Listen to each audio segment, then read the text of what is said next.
ஒருவர் சொன்னார், ஜக்காத்தை நிறைவேற்ற உம்ரா போறதுக்கு எப்படி ஆசையோ, காபத்துல்லா கண்ணால பார்க்க எப்படி ஆசையோ, ஜக்காத்ல நான் பணம் கொடுக்கணும் ஆசை.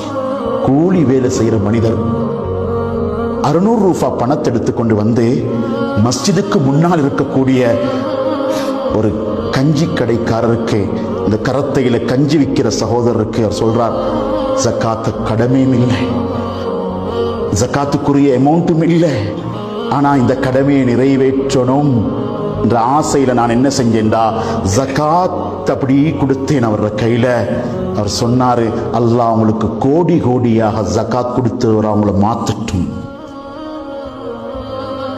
ஏழைய கண்கள் துவாக்கள் லேச இல்ல சகோதரர்களே, மலக்குடைய துவாவை விட பவரானது. தேவையோட வந்து நிற்பாங்க, தேவையோட வந்து நிற்பாங்க. அன்புக்குரியவர்களே, அல்லாஹ்வுடைய நல்லடியார்களே, அவர் சொல்றார், ஹஜரத் சத்தியமா சொல்றேன், அவருடைய துவா கபூல் ஆகிச்சு. எங்க டிஸ்ட்ரிக்ட்லே என்ன விட ஜக்காத் கொடுக்கிற அதிகமா வேற யாரும் இல்லைன்னு சொன்னார், வேற யாரும் இல்லைன்னு சொன்னார். ஆரம்பத்தை யோசிச்சா ஜக்காத் லேசி, ஆரம்பித்த யோசிச்சா தொழுக லேசி.